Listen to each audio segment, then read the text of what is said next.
Did you know that the number of throwing stones varies from map to map? Hello, everyone.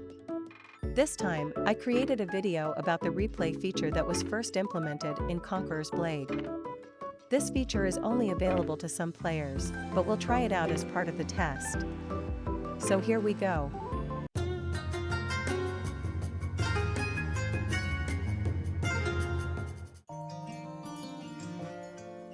You can review battlefields, except for events and AI battlefields, and the data seems to reset on maintenance days.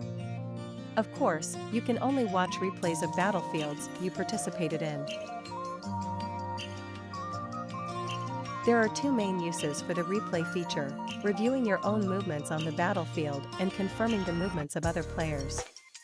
This time, let's follow the gameplay of those who have been using long-range units exclusively, something I've been curious about for a while.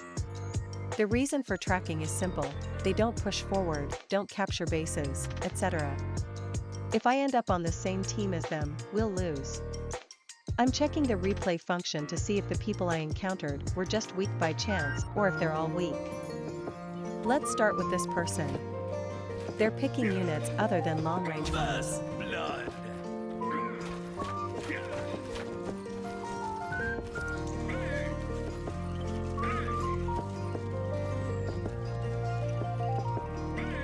They check the position of the units.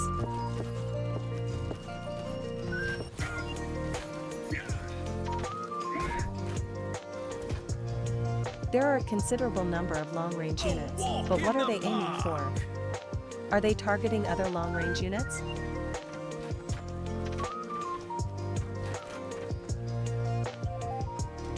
A walk in the park. Players who like long-range units tend to gather under the gate. There's no point in staying there if they get attacked and wiped out. It's safer on the right side if the enemy isn't attacking.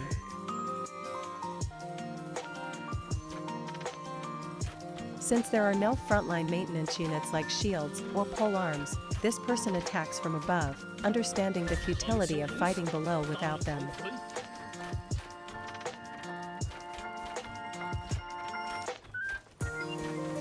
As expected, the cavalry charges in. They're hit by the cavalry without a chance to escape. They start running after being hit. However, they'll likely continue using long-range units in this spot next time. So, if you end up on the same team as them, it might be better to wait for the long-range unit battle to end or attack from a different gate. Something interesting happens next. Scatter before my might. Scatter before my The alarm is ringing, indicating that the enemy is coming, but they can't do anything and are being hit. It's the second cavalry attack. Next is this person. They're also picking units other than long-range ones. Let me tell you up front, this person is quite dangerous.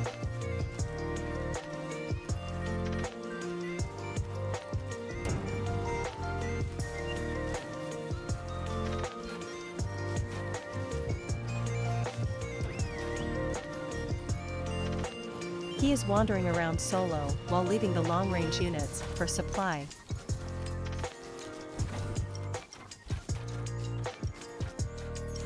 If he is going to do this, he should remove the long-range units from his deck.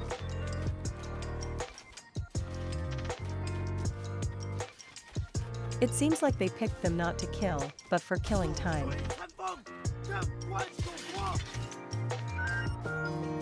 Here comes the solo charge from a unit change. They probably don't intend to cooperate with allies.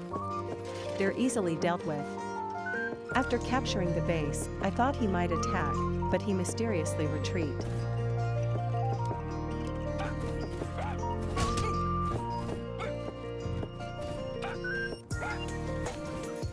A walk in the park.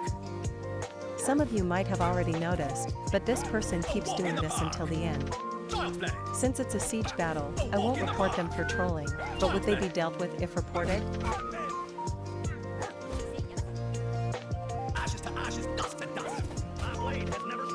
If you've done the same thing as this person, please comment on how to stop this trolling behavior.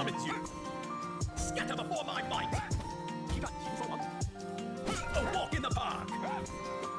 the park. A walk in the park. Coincidentally, I encountered them in another battlefield, and he was doing exactly the same thing. Since this isn't a game where generals can act alone, please remember to move with allies and units. Blood.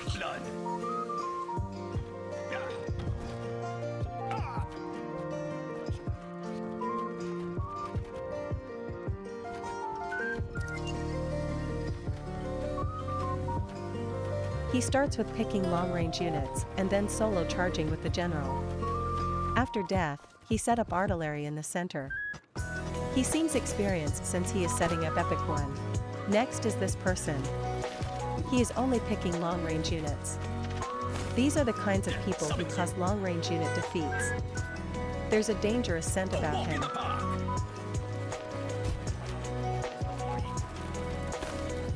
He is slightly behind in the combat position, but are cooperating with allies.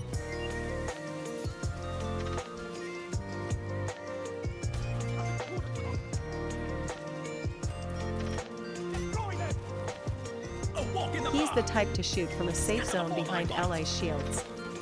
It's not wrong to use long-range units this way, but he is too timid. The blood flows freely.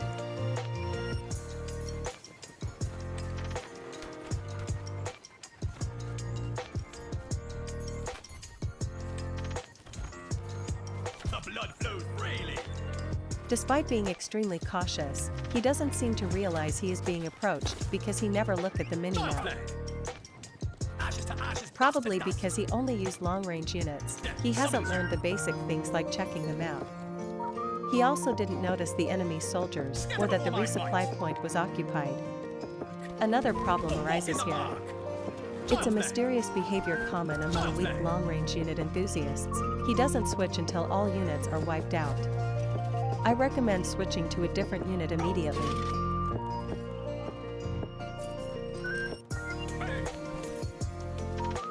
Ashes to ashes, Finally, dust to they dust. switched to a different unit.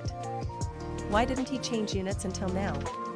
I don't understand, so if you have the same thoughts, please comment. By the way, many Japanese clans recommend the use of melee units to prevent beginners from becoming these types of players. Death summons you.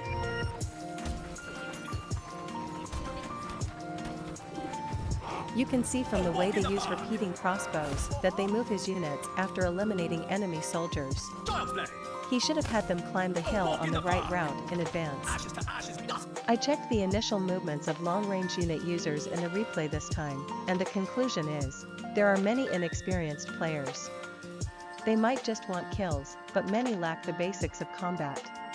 While each player has their own playstyle and it cannot be forced upon them, it seems that the preference for long-range troop picks is hindering player growth. As a result, the number of players like them is increasing, and various battlefields are starting to break down. Siege battles that only involve long-range shootouts are not interesting, so more people are choosing not to participate like me. And it has become common to form 5-player parties and synchronize matching times in siege battles and ranked matches to avoid them. While I understand that the dev team does not want to do this, measures to address the bias towards long-range troops are necessary.